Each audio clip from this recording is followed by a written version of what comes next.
आदाब, नमस्कार। विरेड माइक में आपका स्वागत है। मैं हूं सौरभ शुक्ला। बहराइच में हिंसा हुई है और लगातार हम सोशल मीडिया पर, टीवी न्यूज पर, अखबार में ये पढ़ रहे हैं। हम कोशिश करेंगे कि आपको बताएं कि जो बहराइच में हिंसा हुई वो आखिर क्यों हुई, किसकी गलती की वजह से हुई और इस हिंसा से किसका फायदा होने वाला है। उत्तर प्रदेश का एक जिला बहराइच जो 13 अक्टूबर की शाम से जबरदस्त चर्चा का विषय बन गया है। 2 दिन से लगातार वहां पर हिंसा की खबरें आ रही हैं। पुलिस की तैनाती के बावजूद सोमवार रात को भी कई गांव में आगजनी हुई है। आपको बता दें कि इसकी शुरुआत हुई रविवार को, जब एक मुस्लिम इलाके से विसर्जन की यात्रा निकल रही थी। वहां पर डीजे बजाने को लेकर के दोनों समुदायों में कहासुनी हुई, फिर वो पत्थरबाजी में बदला, फिर आगजनी हुई और फिर गोलियां भी चली। कुछ वीडियो सोशल मीडिया पर वायरल हैं जो हमने आपको पहले भी दिखाए हैं कि कैसे जो एक युवक है वो चढ़ जाता है एक मुसलमान के घर पर, छत पर, वहां से हरा झंडा निकालता है। भीड़ उसको उकसाती रहती है। झंडा निकालते वक्त वो रेलिंग भी तोड़ देता है और रेलिंग तोड़ने के बाद भी जनता जो है उसके उस कृत्य पर ताली बजाती है। और कुछ देर बाद खबर आती है कि उस युवक की हत्या कर दी गई। वो वहीं के गांव के रहने वाला था, उसकी हत्या कर दी गई और उसके शरीर पे कई चाकुओं के घाव भी हैं। उसके बाद से वहां पर हिंसा का सिलसिला शुरू हो गया। एक वीडियो सोशल मीडिया पर और आया है जिस पर उस वीडियो को हम ऑडियो उसका नहीं दिखा सकते हैं क्योंकि काफी सेंसिटिव है। उसमें बहुत उत्तेजक गाने जो हैं डीजे के जरिए जो मुस्लिम इलाके हैं वहां पर बजाया जा रहा है। उसमें कुछ गालियां भी सुनाई दे रही है। उस डीजे बजाने वाले कुछ लोगों को भी, जो डीजे बजा रहा था, ऑपरेट कर रहा था, उसको भी गिरफ्तार किया गया है, ऐसी खबर आ रही है। और उसके बाद से लगातार बहराइच की सड़कों पर हिंसा शुरू हो गई है। जिस हिंदू युवक की मौत हुई है उसके शव को लेकर के बहराइच में सोमवार को पूरा दिन हिंसा हुई, तोड़फोड़ हुई। लगभग 50 से ज्यादा घरों को आग के हवाले कर दिया गया जो कि अल्पसंख्यक समुदाय के भी बताए जाते हैं। अस्पताल पर तोड़फोड़ की गई। एक मोटरसाइकिल का शोरूम तोड़ दिया गया, उसको जला दिया गया और खुद ADG law and order Amitabh Yash को पिस्टल लेकर के सड़कों पर दौड़ते हुए देखा गया। यानी जो जिला पुलिस थी, जो डीआईजी थे, आईजी थे, एसपी थे, उनके हाथ से ही पूरा मामला निकल गया। सोचिए कि लखनऊ से एडीजी को आना पड़ गया। अब रात में भी छुटपुट हिंसा की खबरें आई हैं, घर जलाने की बातें आई हैं और जो ज्यादातर जो अब निशाना बनाए जा रहे हैं वो अल्पसंख्यक समुदाय के लोग और उनके प्रॉपर्टीज को बनाया जा रहा है। फिलहाल बताया जा रहा है कि आज सुबह से कोई भी इस तरीके की घटना नहीं हुई है। इंटरनेट सस्पेंड कर दिया गया है। आधार कार्ड देख करके आने जाने की अनुमति दी जा रही है। उत्तर प्रदेश के मुख्यमंत्री योगी आदित्यनाथ और उन्होंने वहां पर जो परिवार है हिंदू युवक उससे मुलाकात की, उसको ढांढस बंधाया। लेकिन सवाल ये भी उठ रहे हैं कि पहले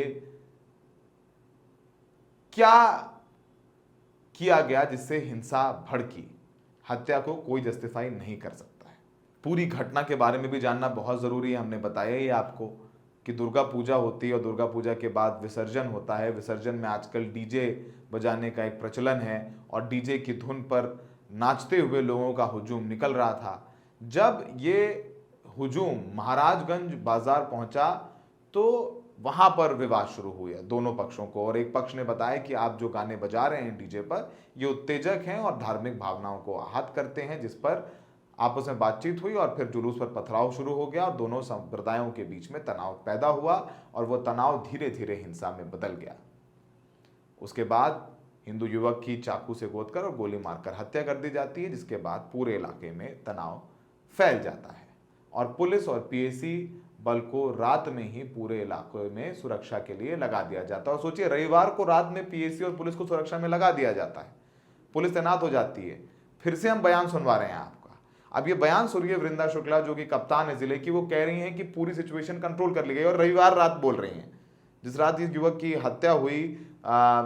और ये बता रही हैं कि जो जुलूस था वो मुस्लिम इलाके से निकल रहा था। सबसे बड़ा सवाल ये है कि कम्युनली सेंसिटिव इलाके में आप प्रशासन के तौर पर मुस्लिम इलाके से क्यों रूट लगाया गया, वहां पर उत्तेजक गाने क्यों बजने दिए गए, या फिर ऐसी नौबत क्यों आ गई कि दो समुदायों के लोग आपस में एक दूसरे के आमने सामने हो गए। बहुत बड़ा पुलिसिया लैप्स है। जरा उस दिन के दावे को सुनिए वृंदा शुक्ला के, जो ये कह रही हैं कि उन्होंने सब कुछ कंट्रोल हो गया है, विसर्जन का काम जारी कर दिया गया, और अगले दिन सुबह से हिंसा शुरू हो जाती है और अगले दिन खुद एडीजी लॉ एंड ऑर्डर को आना पड़ता है। पहले वृंदा शुक्ला का बयान सुनिए, रविवार का है। जी, वर्तमान में स्थिति को बहुत तेज़ी से नियंत्रण में लाया जा रहा है और हमारे जितने भी तहसील हैं, सभी में हमारा प्रयास है कि बिना किसी विघ्न के अब मूर्ति विसर्जन चलता रहे और जल्द से जल्द सभी मूर्तियां विसर्जित हो जाएं। और सभी जगह पे हमने पर्याप्त पुलिस बल को तैनात किया हुआ है और अभी कहीं पे कोई समस्या नहीं आ रही है। जी, यही बताना चाहूँगी कि पुलिस द्वारा समस्त गतिविधियों की विस्तृत वीडियो रिकॉर्डिंग कराई गई है और इसको बहुत बहुत गंभीरतापूर्वक लिया गया है। जिस तरह इतने बड़े पर्व पे सौहार्द को खराब करने का प्रयास अराजक तत्वों द्वारा किया गया है और सभी की पहचान कर उनके विरुद्ध कठोर से कठोर कार्रवाई की जाएगी।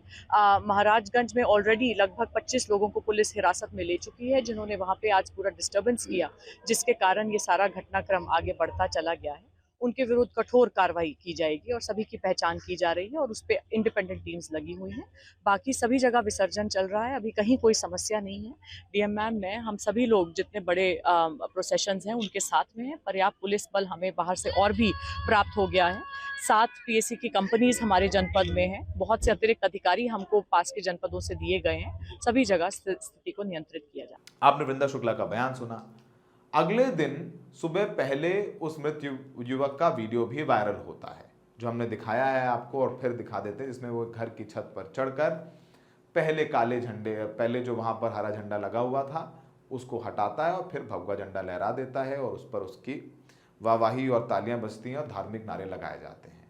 और कहा जा रहा है कि उसी घटना के बाद उस घर के लोग इस युवक गोपाल मिश्रा को घर के अंदर खींचकर मारते पीटते हैं और फिर उसकी गोली मारकर हत्या कर दी जाती है। एक युवक को इस तरह से गोली मारना सरासर गलत है, और गलत किसी के घर से झंडा हटाना भी है, और गलत है डीजे की धुन पर भड़काऊ भाषण देना या भड़काऊ गलत गाने बजाना, भड़काऊ गाने बजाना, ये सब भी बेहद गलत है। घटना 13 अक्टूबर की रात महाराजगंज बाजार की है।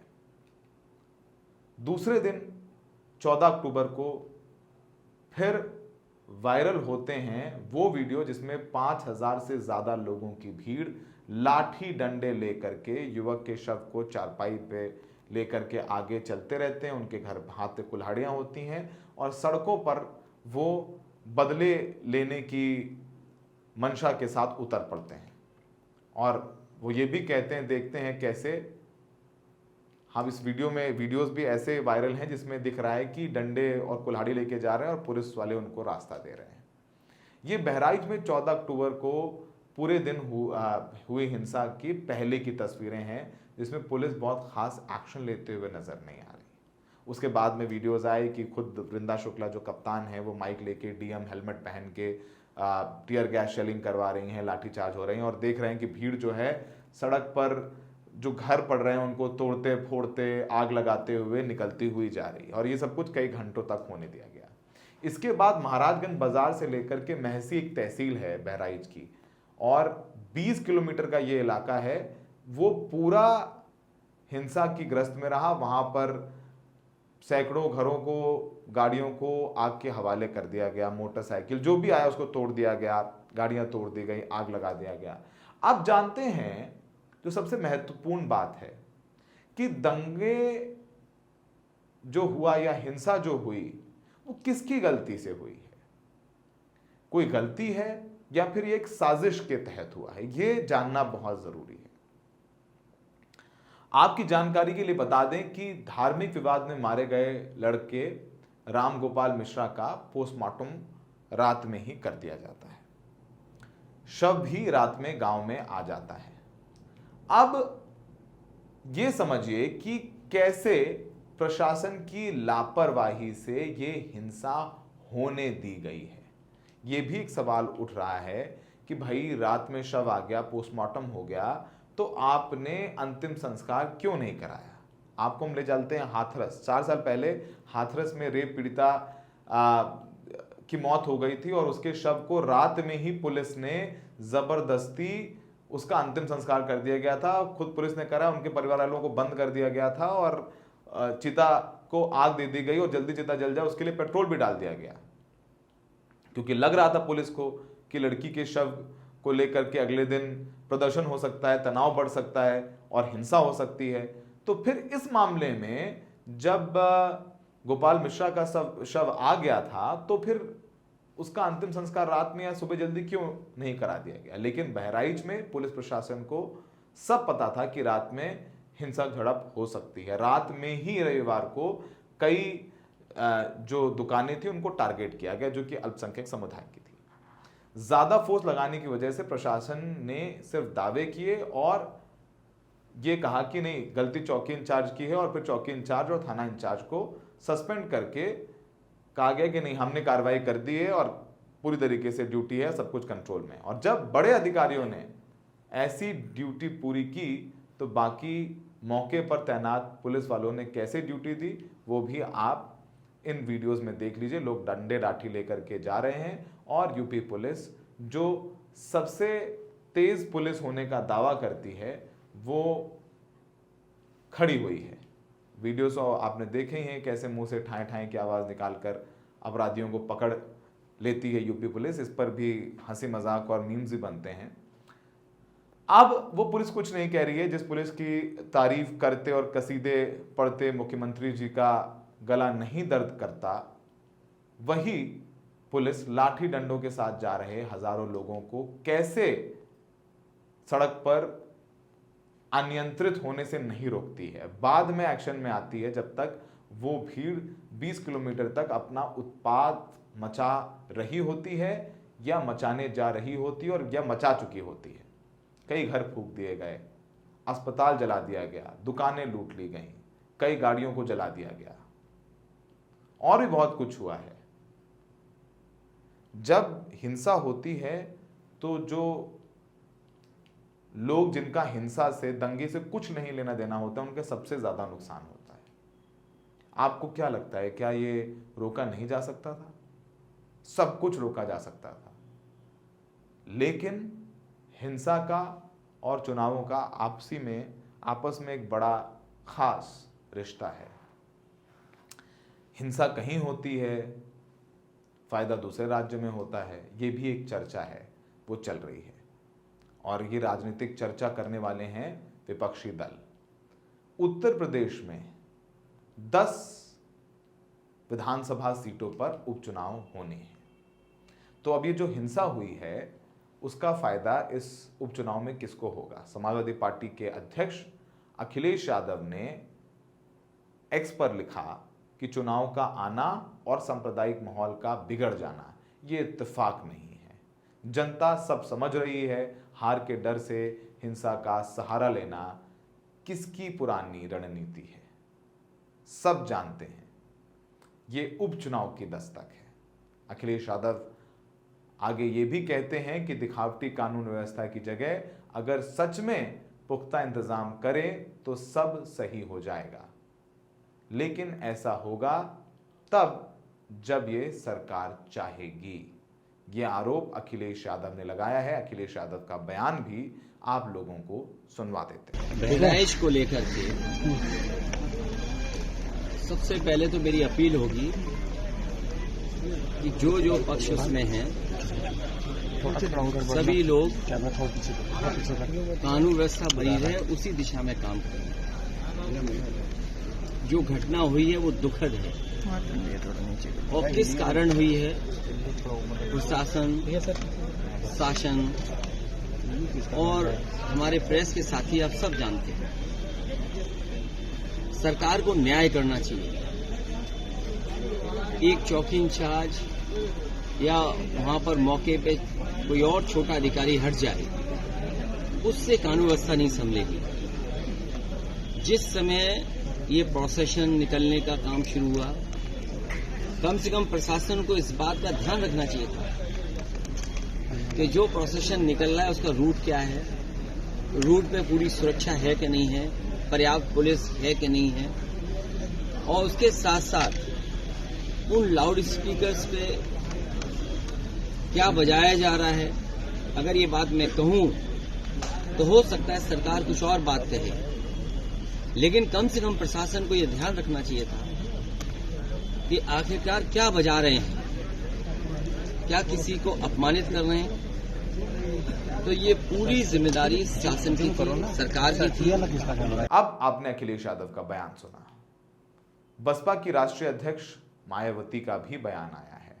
उन्होंने लिखा है कि यूपी के बहराइच में कानून व्यवस्था की स्थिति खराब होकर काबू से बाहर हो जाना चिंताजनक है। ऐसे हालात के लिए शासन प्रशासन की नीयत व नीति पक्षपाती नहीं बल्कि पूरी तरह से कानूनवादी होनी चाहिए, ताकि संबंधित मामला गंभीर ना होकर यहां शांति व्यवस्था की स्थिति बनी रहे। साथ ही त्योहार कोई भी हो या किसी मजहब का हो, शांति व्यवस्था सरकार की पहली जिम्मेदारी है। ये ट्वीट मायावती का है जो हम आपको दिखा रहे थे। मायावती ये भी कहती हैं कि यदि ऐसी जिम्मेदारी नहीं निभाई गई तो बहराइच की घटना कभी भी घटित नहीं होती। सरकार हर हाल में अमन चैन व लोगों के जान माल व मजहब की सुरक्षा सुनिश्चित करे। कई सवाल हैं जिनके जवाब ढूंढने की कोशिश की जा रही है। पहला सवाल कि ये यात्रा कैसे उस रूट से निकल गई जो रूट अमूमन देखा जाता है कि कानून व्यवस्था के हिसाब से सेंसिटिव माना जाता है, कि कैसे मुस्लिम इलाके से ये विसर्जन यात्रा निकल रही थी। दूसरा सवाल, कैसे उस विसर्जन की यात्रा में जो डीजे बज रहा था और मुस्लिम इलाके से निकल रहा था, उस डीजे को बजने दिया गया। ये भी बात सामने आई है कि जब डीजे बज रहा था तो उसमें कुछ उत्तेजक गाने बज रहे थे। तीसरा सवाल, क्या पुलिस के इतने पुख्ता इंतजाम थे कि जब पथराव शुरू हुआ, और वो पथराव कब, पहले बात कहाँ सुनी शुरू हुई, फिर पथराव और फिर आगजनी और गोलीबारी, तो जब कहाँ सुनी हुई तो पुलिस ने उस कहाँ सुनी को वहीं क्यों नहीं खत्म करवा दिया? पुलिस की मौजूदगी में कैसे पथराव होने लगा? क्या LIU जो लोकल इंटेलिजेंस यूनिट होती है उसके इनपुट्स नहीं दिए गए थे? कैसे जो है वहां पर लोगों को कानून व्यवस्था को अपने हाथ में लेने दिया गया? जब गोपाल मिश्रा छत पर चढ़ा, उसने झंडा हटाया, भगवा झंडा लहराया, तब पुलिस उस वक्त क्या कर रही थी? ये वीडियो जब आ सकता है तो पुलिस की मौजूदगी के भी, भले ही उनका नंबर कम हो, लेकिन मौजूदगी के सबूत मिलते हैं। कैसे जब गोपाल मिश्रा की हत्या हो गई उसके बाद पुलिस ने वहां पर रात में हिंसा होने दी या पुलिस ने उसको नियंत्रण में नहीं दिया? क्यों समय पर गोपाल मिश्रा के शव का सुबह ही अंतिम संस्कार नहीं कराया गया जैसे हाथरस पीड़िता के समय किया गया? जबरदस्ती कहीं भी करना गलत है। हाथरस में भी गलत था और यहां भी गलत होती, लेकिन बातचीत के जरिए समाधान निकाला जा सकता था। कैसे सड़कों पर लोगों को कानून व्यवस्था हाथ में लेने दी गई? ये तमाम सवाल हैं जिनके जवाब मिलना बहुत जरूरी है। उम्मीद है कि उत्तर प्रदेश में कानून व्यवस्था बनी रहेगी, लोग अपने घरों में रहें, एहतियात बरतें। कोई अगर उकसाता है तो उस उकसावे में ऐसा कुछ ना कर दें जिससे पूरे समाज का नाम खराब हो। अब आंख के बदले आंख हमारे भारत देश में इसकी कोई जगह नहीं है। तो उम्मीद है कि सब लोग समझेंगे अपनी सामाजिक और नैतिक जिम्मेदारी, और उस जिम्मेदारी को समझ करके अपने आसपास के लोगों को समझाएंगे कि संयम बरतें और खुद भी संयमित रहेंगे। हमें देखने के लिए बहुत बहुत शुक्रिया।